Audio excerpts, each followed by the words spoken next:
मैं डॉक्टर भामा अग्रवाल आपके अपने यूट्यूब चैनल पर आपका स्वागत करती हूँ, अभिनंदन करती हूँ।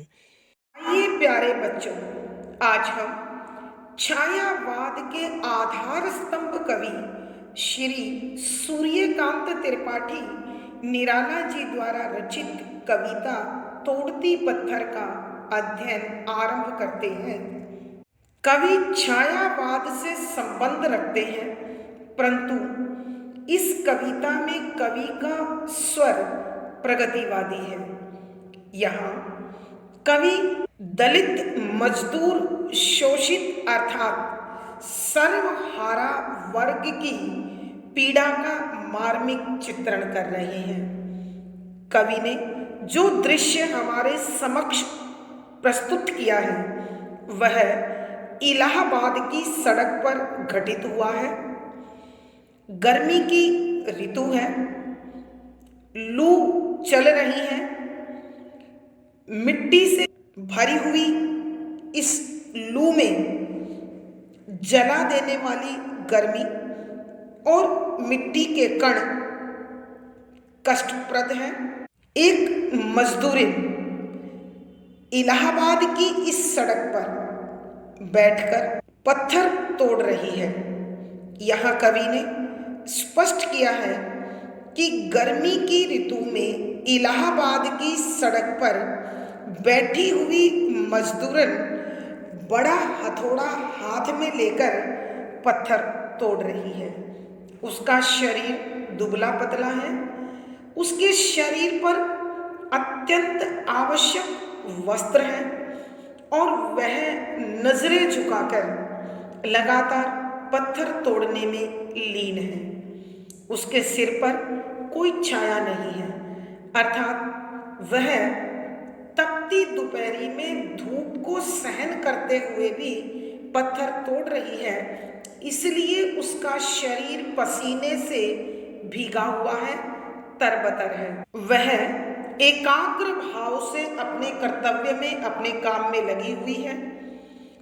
एक तरफ उसके सामने घनी छाया वाले वृक्षों की पंक्ति है और दूसरी तरफ अनेक बहुमंजिली इमारतें हैं, लेकिन इन अट्टालिकाओं की, इन इमारतों की छाया से उसका कोई लेना देना नहीं है। इसलिए कवि का मन इस दृश्य को देखकर अत्यंत व्यथित है, दुखी है।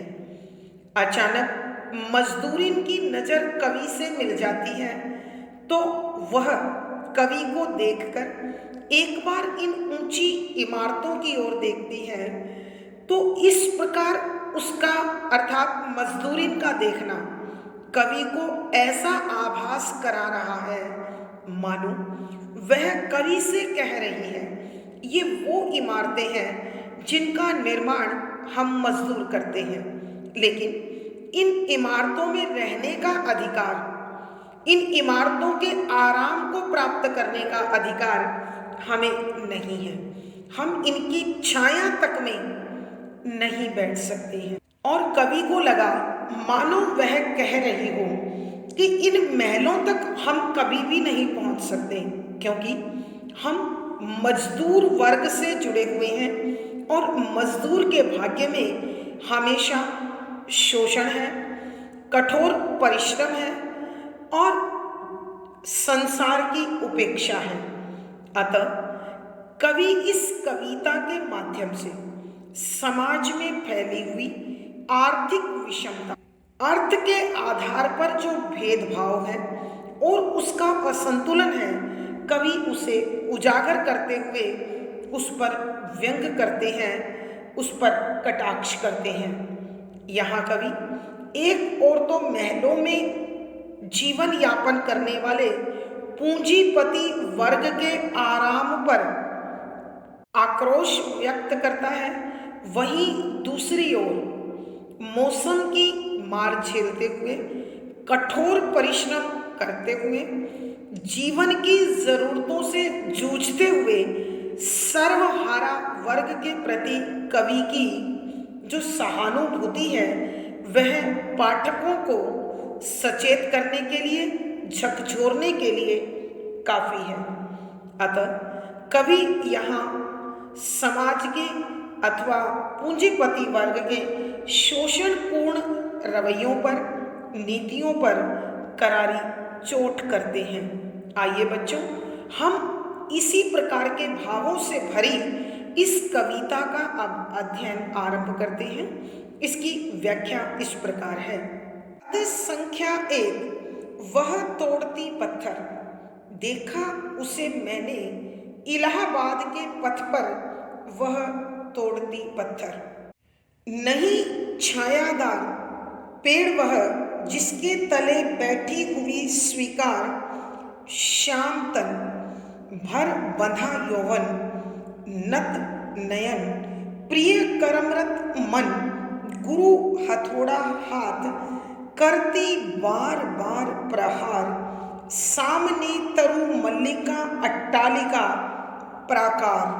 प्रसंग, प्रस्तुत पद हमारी हिंदी की पाठ्य पुस्तक आधुनिक हिंदी कविता में संकलित छायावाद के आधार स्तंभ कवि श्री सूर्यकांत त्रिपाठी निराला जी द्वारा रचित तोड़ती पत्थर नामक कविता से लिया गया है। संदर्भ, यह कविता कवि के प्रगतिशील विचारों से भरी हुई है।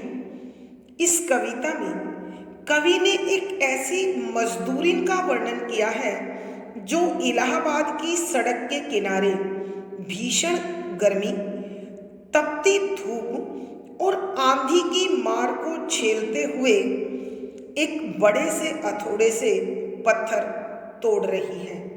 यहाँ उसकी दीनहीन दशा का, उसकी यौवन अवस्था का, उसके जीवन की त्रासदी का और सामाजिक विषमता का मार्मिक चित्रण खींचा गया है।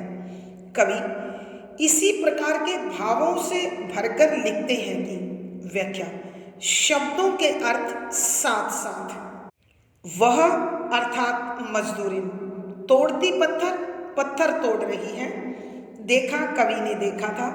पथ, रास्ता, तले, नीचे, स्वीकार कर लिया है। श्याम, सांवले रंग वाला, तन, शरीर, भर बंधा यौवन, यानी उसकी अवस्था जो थी वह यौवन की थी कि जब जीवन विभिन्न सौंदर्य से भरा होता है तो मजदूरिन के भाग्य में कोई सौंदर्य नहीं है। नत नयन, झुकी हुई आंखें, प्रिय प्यारा लगने वाला, कर्म कार्य रत लगी हुई मन से, गुरु बहुत बड़ा भारी, हथौड़ा हाथ में है, प्रहार चोट कर रही है। तरु मल्लिका, तरु माने वृक्ष, मल्लिका माने पंक्ति, अट्टालिका ऊंची ऊंची बहुमंजिली इमारतें, प्राकार चार दीवारी, परकोटा। यहाँ कविवर सर्वहारा वर्ग के प्रति अत्यंत संवेदनशील हैं, भावुक है, सहानुभूति से भरे हैं। अतः एक मजदूरिन की स्थिति का मार्मिक वर्णन करते हुए कविवर लिखते हैं कि वह तोड़ती पत्थर, कि वह मजदूरिन पत्थर तोड़ रही थी। कवि ने कब और कहाँ देखा उसका वर्णन करते हुए लिख रहे हैं, देखा उसे मैंने इलाहाबाद के पथ पर, कि मैंने उस मजदूरिन को इलाहाबाद के रास्ते पर पत्थर तोड़ते हुए देखा था। अर्थात कवि के कहने का भाव यह है कि जब मैं इलाहाबाद में किसी सड़क से गुजर रहा था तो उस सड़क पर मैंने एक मजदूरिन को पत्थर तोड़ते हुए पाया। अब विशेषता क्या थी जो कवि के मन को प्रभावित कर गई, देखिए। नहीं छायादार पेड़ वह, जिसके तले बैठी हुई स्वीकार, कि यहाँ कविवर जिस चीज से विशेष प्रभावित हुए वो यह है कि जहां वह मजदूरिन बैठकर पत्थर तोड़ रही थी वहां कोई छायादार वृक्ष भी उसके ऊपर नहीं था। वह तपती धूप में बैठी हुई थी, अर्थात सूरज की सीधी धूप उसके शरीर पर पड़ रही थी। संभवतः बच्चों यह कवि की एक और भावना को भी स्पष्ट कर रहा हो। नहीं छायादार पेड़ वह जिसके तले बैठी स्वीकार। स्वीकार में एक भाव और छिपा हुआ है, वो यह है कि शायद उसके पास कोई ऐसा सहारा या संरक्षण नहीं था जो उसे छाया दे सके। अर्थात कहने का भाव यह है कि उसका कोई पति नहीं होगा या वो इतना समर्थ नहीं होगा जो इस स्त्री को सुरक्षा और संरक्षण प्रदान कर सके। श्याम तन की मजदूरिन सांवले सलोने शरीर वाली थी, भर बंधा यौवन कि उसके शरीर पर यौवन था। कहने का अभिप्राय यह है कि वह नवयुवती थी और इस यौवन अवस्था में जहाँ अनेक सुंदर कल्पनाओं से मन भरा रहता है, तन सौंदर्य को चाहता है, ऐसे में वह अपने यौवन काल में पत्थर तोड़ने जैसे कार्य को कर रही थी और नत नयन आंखें झुकी हुई थी, अर्थात उसमें नारी सुलभ लज्जा मौजूद थी। यानी नारियां प्राय इधर उधर नजरें नहीं दौड़ाती हैं, तो ऐसी नारी सुलभ शर्म उस मजदूरिन में भी मौजूद थी। प्रिय कर्मरत मन कि वह अपने प्रिय कार्य अर्थात पत्थर तोड़ने के कार्य को पूरे मन से करते हुए उसमें लगी हुई थी। गुरु हथौड़ा हाथ कि उसके हाथ में एक भारी हथौड़ा था, करती बार बार प्रहार और उस हथौड़े को ऊपर तक ले जाकर उस पत्थर पर बार बार चोट मार रही थी ताकि वह अपने कार्य को जल्दी से पूर्ण कर ले। सामने तरु मल्लिका अट्टालिका प्रकार कि उसके सामने ही एक तरफ पेड़ों की पंक्तियां थी और अनेक बहुमंजिले इमारतें थी और उन इमारतों की चार दीवारी बनी हुई थी। अर्थात कवि के कहने का भाव यह है कि जहां वह मजदूरिन धूप में बैठकर पत्थर तोड़ रही थी, वहां सामने अनेक छायादार घने वृक्ष भी थे और बड़ी बड़ी इमारतों की छाया भी थी, लेकिन उस छाया में बैठने का अधिकार उसके पास नहीं था। अर्थात कवि के कहने का अभिप्राय है कि ये बहुमंजिली इमारतें ये पूंजीपति वर्ग की है, अतः उन्हें अपने घर की छाया में किसी कमजोर वर्ग के मनुष्य का बैठना भी स्वीकार नहीं होता। वह इतने तंगदिल इतने संगदिल होते हैं कि किसी गरीब को अपने आसपास फटकने नहीं देते। उन्हें लगता है कि यह उनकी शान के खिलाफ है। अतः कवि बता रहे हैं कि सुविधाएं होने के बावजूद भी इस सुविधा का मजदूर वर्ग प्रयोग नहीं कर सकता। आइए बच्चों एक बार फिर हम इस पद की व्याख्या करते हैं। यहाँ कवि सूर्यकांत त्रिपाठी निराला सर्वहारा वर्ग के प्रति सहानुभूति से भरे हुए एक मजदूरिन का बड़ा मार्मिक चित्र प्रस्तुत करते हुए लिखते हैं कि वह इलाहाबाद की सड़क पर बैठकर पत्थर तोड़ रही थी। जब मैंने उसे देखा, उसके सिर पर कोई छायादार वृक्ष नहीं था और वह धूप में बैठकर आंधी और धूप से झुलसती हुई इस पत्थर को तोड़ने में लीन थी। यहाँ स्वीकार शब्द से एक बात और भी सिद्ध होती है कि शायद उस नवयुवती के पास किसी पति अथवा पिता का संरक्षण प्राप्त उसे नहीं था।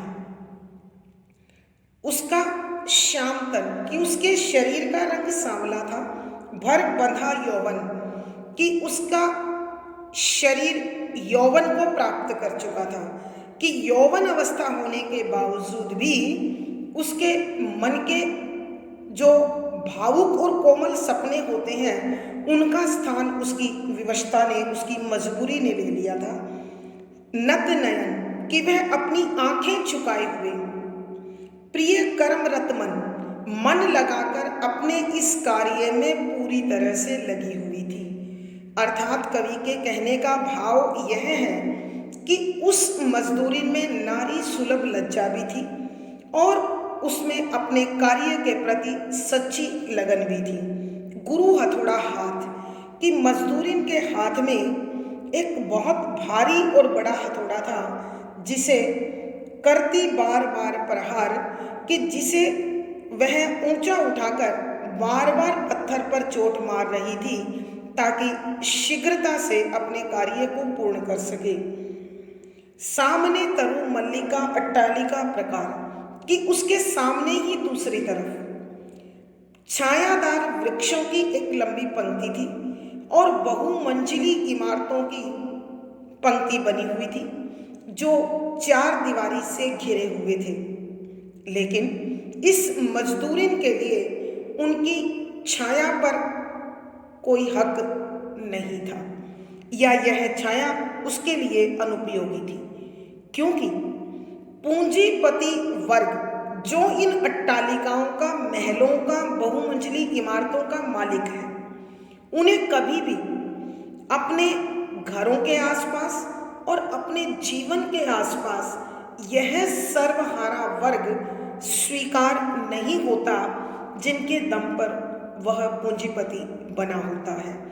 अर्थात कवि कहना चाहते हैं कि यह संपन्न वर्ग निर्धन वर्ग से हमेशा प्राय शोषण करने तक संबंध रखता है, इसके सिवा उन्हें यह वर्ग कभी भी भाता नहीं है। भावार्थ, कवि के कहने का भाव यह है कि सामाजिक आर्थिक विषमता के चलते सर्वहारा वर्ग घुट घुट कर अपना जीवन जीता है।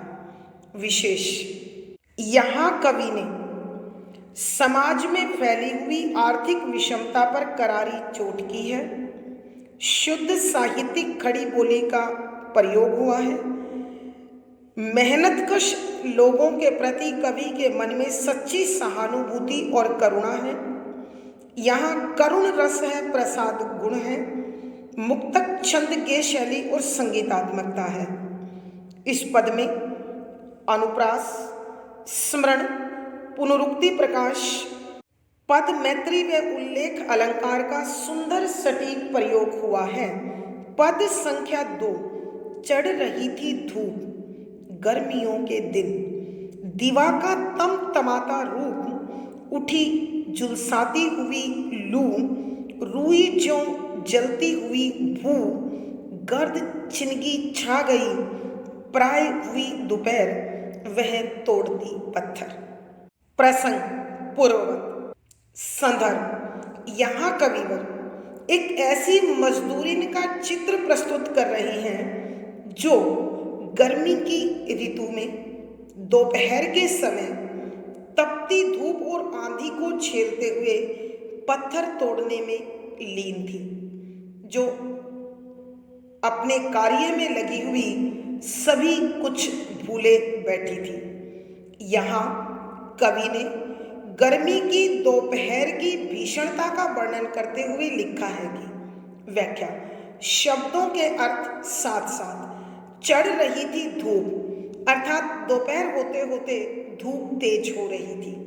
गर्मियों के दिन, कि गर्मी की ऋतु के दिन थे, अतः धूप बहुत गर्म थी। दिवा दिन का तमतमाता हुआ, अर्थात बहुत अधिक गर्मी से भरा, ताप से भरा। झुलसाती, जला देने वाली, अधजला बना देने वाली। लू, गर्म हवाएं। रुई रुई की ज्यों भांति भू पृथ्वी, गर्द मिट्टी से भरी, चिनकी चिंगारी, छा गई, फैल गई। दोपहर का समय, प्राय लगभग। यहाँ कवि सूर्यकांत त्रिपाठी निराला जी गर्मियों की उस दोपहर का चित्र खींचते हुए लिखते हैं कि चढ़ रही थी धूप, कि दोपहर होने के कारण धूप तेज होती जा रही थी। गर्मियों के दिन कि गर्मी की ऋतु थी, अतः धूप बहुत तेज थी। दिवा का तमतमाता रूप कि दिन अत्यधिक गर्म था। गर्मी प्रचंड रूप धारण कर चुकी थी। उठी झुलसाती हुई लू कि चारों ओर जला देने वाली, अधजला बना देने वाली गर्म हवाएं चल रही थी। रुई जो जलती हुई भू कि पृथ्वी इस प्रकार तपी हुई थी, इस प्रकार जल रही थी मानो रुई जल रही हो। अर्थात कवि के कहने का भाव यह है कि बेहद गर्मी के कारण सड़क भी जल रही थी, तप रही थी, पिघलती जा रही थी। गर्द चिनकी छा गई कि इस गर्म हवा में मिट्टी के कण मिलकर चिंगारी की भांति चुभन दे रहे थे, जला रहे थे। प्राय हुई दोपहर, लगभग दोपहर का समय हो गया था। अतः लू, धूप और सड़क की गर्मी सब मिलकर गर्मी को और भी तेज कर रहे थे। और ऐसे में वह मजदूरिन पत्थर तोड़ने में लीन थी। अर्थात मौसम के इस प्रचंड रूप से प्रभावित हुए बिना वह लगातार अपने काम में जुटी हुई थी। कवि के कहने का भाव यह है कि सर्वहारा वर्ग के लिए मौसम कोई महत्व नहीं रखता। इस सर्वहारा वर्ग अपनी ज़रूरतों को पूर्ण करने के लिए सभी प्रकार की मुसीबतों को झेलता चला जाता है। आइए बच्चों, हम एक बार फिर इस पद की व्याख्या करते हैं। यहाँ कवि सूर्यकांत त्रिपाठी निराला जी गर्मी की उस दोपहरी का चित्र खींचते हुए कहते हैं कि चढ़ रही थी धूप, कि दोपहर होने के कारण धूप लगातार तेज होती जा रही थी। गर्मियों के दिन कि गर्मी की ऋतु होने के कारण धूप बहुत तेज थी। दिवा का तमतमाता रूप कि यह दिन पूरी तरह से जला देने वाला अत्यधिक गर्म था। उठी झुलसाती हुई लू कि ऐसी दोपहरी में गर्म हवाएं अधजला बना देने वाली चल रही थी। रुई जो जलती हुई भू कि यह पृथ्वी इस प्रकार तप रही थी, इस प्रकार जल रही थी मानो रुई जल रही हो। अर्थात कहने का भाव यह है कि सड़क तपती हुई और पिघलती हुई सी महसूस हो रही थी। गर्द चिनकी छा गई कि इस लू में मिट्टी के कण भर चुके थे, जो शरीर से टकराकर ऐसे लगते थे मानो कोई चिंगारी बदन को छू गई हो। प्राय हुई दोपहर कि लगभग दोपहर का समय हो गया था और पूरा मौसम अपनी प्रचंड गर्मी के कारण अत्यधिक झुलसा देने वाला, जला देने वाला बन चुका था। ऐसे में वह मजदूरिन उस सड़क पर दोपहर की परवाह किए बिना लगातार पत्थर तोड़ने में लीन थी। कवि कहना चाहते हैं कि सर्वहारा वर्ग अपनी ज़रूरतों को पूर्ण करने के लिए, अपनी पेट की आग बुझाने के लिए, अपने परिवार को पालने के लिए हर प्रकार की मुसीबत झेलता है। न उसे मौसम की अनुकूलता प्रतिकूलता से कोई लेना देना है और न ही समाज के विषम बंटवारे से। वह सिर्फ अपने कार्य में लीन रहता है। भावार्थ, कवि के कहने का भाव यह है कि सर्वहारा वर्ग के पास अपनी आवश्यकताओं के सिवा कुछ और उनकी नज़र में नहीं रहता है। विशेष यहाँ कवि ने गर्मी की दोपहर का बड़ा मार्मिक चित्रण किया है। सजीव चित्र अंकित किया है। शुद्ध साहित्यिक खड़ी बोली का प्रयोग है, करुण रस है, प्रसाद गुण है, मुक्तक छंद के शैली और संगीतात्मकता बनी हुई है। इस पद में अनुप्रास, उत्प्रेक्षा, उल्लेख, मानवीकरण आदि अलंकारों का सुंदर सटीक प्रयोग हुआ है। पद संख्या 3। देखते देखा मुझे तो एक बार उस भवन की ओर देखा छिन्न तार, देख कर कोई नहीं देखा मुझे उस दृष्टि से जो मार खा रोई नहीं। प्रसंग पूर्ववत संदर्भ। इस पद में कविवर उस मजदूरिन की स्थिति को, मनोभावों को बड़ी भावुकता के साथ, मार्मिकता के साथ प्रकट करते हुए कवि कह रहे हैं कि वह शायद मुझसे सहानुभूति चाहती हो। उसी प्रकार के भावों को व्यक्त करते हुए कविवर लिखते हैं कि देखते देखा। व्याख्या शब्दों के अर्थ आवश्यकता के अनुसार। देखते देखा, मुझे अपनी ओर देखते हुए देखा, मुझे तो एक बार, मुझे प्रयोग हुआ है कवि के लिए, एक बार एक बार। भवन जो सामने बहुमंजिली इमारतें थी उनकी ओर, छिन्न तार, अत्यंत दुखी भाव से, बड़ी वेदना के साथ, दृष्टि नजर, मार खा रोई नहीं कि जो मानो पिट रही हो लेकिन रोने की हिम्मत उसमें ना हो। यहां कवि कहते हैं कि जब उस मजदूरिन की नजर मुझसे मिली, यहां कविवर कहते हैं कि जब मजदूरिन ने यह देखा कि मैं उसकी ओर देख रहा हूं तो उसने मुझे ध्यान से अपनी नजर उठाकर देखा और फिर वह अपने सामने जो बहुमंजिली इमारतें हैं उस भवन की ओर देखा छिन्नतार, कि जो सामने बहुमंजिली इमारतें थी उनकी ओर बड़े दुखी भाव से, बड़े वेदनापूर्ण से भाव से उन्हें देखा। जैसे देख कर कोई नहीं, कि जब उसने देखा कि उसके चारों ओर कोई भी नहीं है, उसके आसपास कोई नहीं है, तो देखा मुझे उस दृष्टि से, कि उसने मुझे दोबारा उस भाव से, उस भावना से, उस नज़र से देखा जो मार खा रोई नहीं, कि जो पिट रही है मगर रोने की हिम्मत उसमें नहीं है। अर्थात मनुष्य रोता है अपने मन का आवेग, मन का उद्वेग हल्का करने के लिए अथवा किसी की सहानुभूति को प्राप्त करने के लिए, लेकिन वह मजदूरिन क्योंकि किसी का संरक्षण उसे प्राप्त नहीं था, अतः उसके चेहरे से, उसके शरीर से, उसके हाव भाव से उसका दर्द झलक रहा था, मगर वो उस दर्द को किसी के समक्ष प्रकट नहीं कर पा रही थी।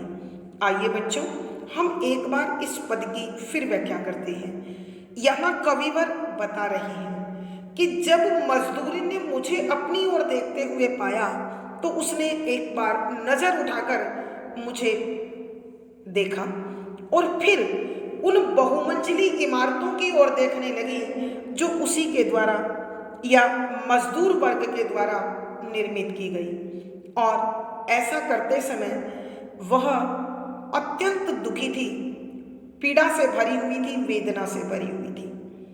जब उसने देखा कि उसके आसपास कोई नहीं है तो उसने मुझे दोबारा उस कातर दृष्टि से देखा, उस करुणा से भरी दृष्टि को देखा, मानो उसे किसी ने मारा हो, पीटा हो, मगर वह रो नहीं रही हो, क्योंकि उसके पास कोई सहानुभूति प्रकट करने वाला, कोई संरक्षण देने वाला नहीं है। संभवतः दो प्रकार के भाव हो सकते हैं।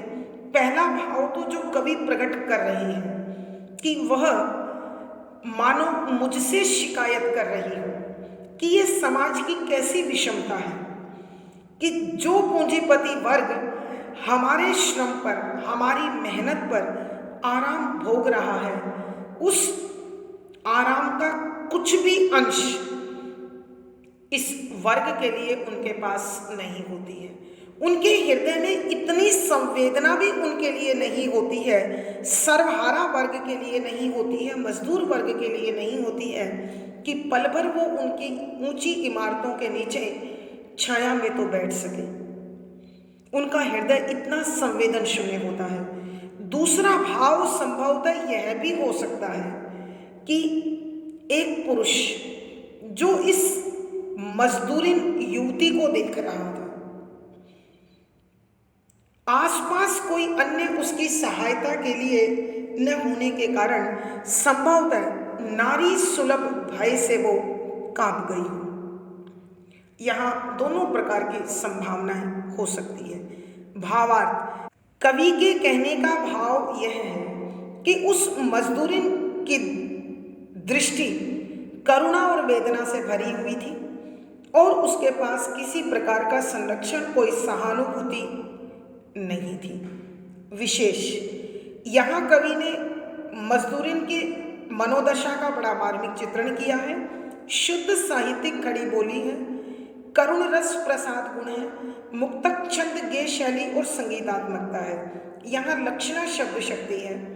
इस पद में स्मरण, पदमैत्री, अनुप्रास आदि अलंकारों का सुंदर सटीक प्रयोग हुआ है। पद संख्या 4, सजा सहज सितार, सुनी मैंने वह नहीं जो थी सुनी झनकार, एक क्षण के बाद वह कांपी सुधर, ढुलक माथे से गिरे सीकर, लीन होते कर्म में फिर ज्यों कहा मैं तोड़ती पत्थर। प्रसंग पूर्ववत। संदर्भ, यहाँ कवि सूर्यकांत त्रिपाठी निराला ने इलाहाबाद की सड़क पर जो मजदूरिन पत्थर तोड़ रही थी उसका बड़ा मार्मिक वर्णन किया है। कवि बता रहे हैं कि यह मजदूरिन अपने कार्य में पूरी तरह से खोई हुई थी, लेकिन जब उसने कवि को अपनी ओर देखते हुए पाया तो वह हो सकता है करुणा की चाह में अथवा भय से कांप गई हो। यहाँ कवि ने उसी प्रकार के भावों को व्यक्त करते हुए लिखा है कि व्याख्या, शब्दों के अर्थ आवश्यकता के अनुसार। सजा सहज सितार, सजा सज गया हो, सहज बड़ी आराम से, सितार एक विशेष प्रकार का वाद्य यंत्र जिसमें तार कसे हुए होते हैं और तारों के स्पर्श मात्र से ध्वनि झनकार उत्पन्न हो जाती है।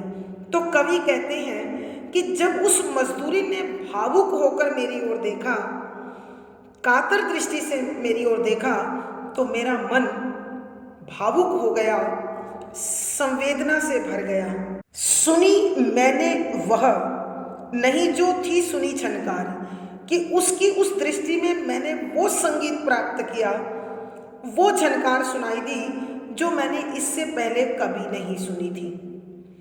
ऐसी आवाज, ऐसी करुणा, ऐसी भावना, ऐसी ध्वनि आज से पूर्व मैं कभी महसूस नहीं कर पाया था।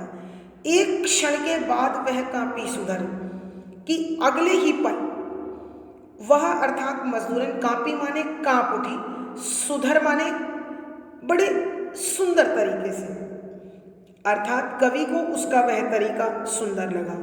क्योंकि मजदूरिन कवि की ओर देख रही थी तो अचानक उसमें नारी सुलभ भाव उत्पन्न हुए कि ये मैं क्या कर रही हूँ, मैं कवि की ओर क्यों देख रही हूँ। अतः वो सावधान हुई और संभल गई। ढुलक माथे से गिरे सीकर, ढुलक गए, गिर गए, बह गए, माथे मस्तक से सीकर पसीने की बूंदें। और इस प्रकार जब वो संभलने लगी तो उसके माथे से पसीने की बूंदें जमीन पर गिरी। लीन होते कर्म में फिर ज्यों कहा, और वह वापिस पत्थर तोड़ने में लग गई। लीन होना, खो जाना, कर्म माने कार्य, फिर माने दोबारा, जो माने जैसे कहा कह रही हो मैं तोड़ती पत्थर, कि मैं मजदूरी हूँ और मेरा कार्य पत्थर तोड़ना है, कि वह दोबारा अपने काम में लग गई और उस काम में लगते हुए मानो उसने कवि से कहा हो कि मैं मजदूरी हूँ, पत्थर तोड़ना मेरा काम है, इसलिए मैं पत्थर तोड़ रही हूँ। मुझे आराम करने का या मुझे किसी अन्य प्रकार के भाव सोचने का अधिकार नहीं है। आइए बच्चों, एक बार फिर इस पद की व्याख्या करते हैं। यहाँ कवि बता रहे हैं कि जब उस मजदूरी ने कवि की ओर कातर दृष्टि से, भावुक दृष्टि से देखा, तो कवि को लगा कि यह मजदूरी के रूप में एक सितार बज रहा है, जिसके भावों ने, जिसके विचारों ने, जिसके संवेगों ने कवि के हृदय में भी हलचल मचा दी। सुनी मैंने वह नहीं जो थी सुनी झंकार, कि मैंने वो संगीत, वो ध्वनि, वो भावना उसकी इस दृष्टि में प्राप्त की जो इससे पहले मैंने कभी नहीं सुनी थी। अर्थात कवि के कहने का भाव यह है कि उस मजदूरी की दृष्टि में वो कशिश थी जो मैंने आज से पहले कभी महसूस नहीं की थी।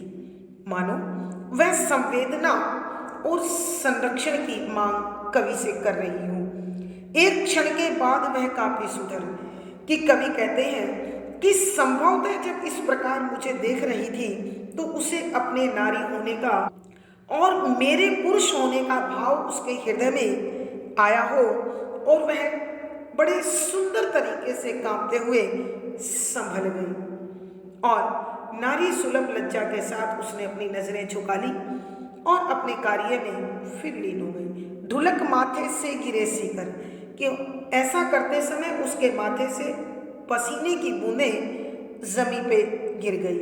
लीन होते कर्म में फिर ज्यों कहा, कि मानो वह दोबारा अपने कार्य में खोते हुए, अपने कार्य में लगते हुए कवि से कह रही हो, मैं तोड़ती पत्थर, कि मैं एक मजदूरी हूँ, पत्थर तोड़ती हूँ। आराम करने का अथवा किसी और प्रकार के भावों को सोचने का, विचार करने का मुझे कोई अधिकार नहीं है। और इसी के साथ वो अपने कार्य में पुनः तल्लीन हो गई, खो गई। भावार्थ, कवि के कहने का भाव यह है कि उस मजदूरी में जहाँ करुणा है वहीं नारी सुलभ लज्जा और सजगता भी है।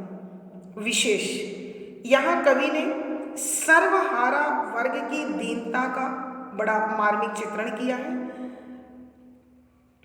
यहाँ दीनता के साथ साथ विवशता भी स्पष्ट की गई है। शुद्ध साहित्यिक खड़ी बोली का प्रयोग है। लक्षणा शब्द शक्ति है। करुण रस प्रसाद गुण है। मुक्तक छंद गेय शैली और संगीतात्मकता है। यहाँ दृश्य बिंब का प्रयोग भी हुआ है। इस पद में अनुप्रास, उत्प्रेक्षा, रूपक, पुनरुक्ति, प्रकाश आदि अलंकारों का सुंदर सटीक प्रयोग हुआ है। धन्यवाद बच्चों, आज की कक्षा में बस इतना ही। अगली वीडियो में फिर मुलाकात होगी। आशा है पढ़ा गया विषय आपको समझ में आ रहा होगा।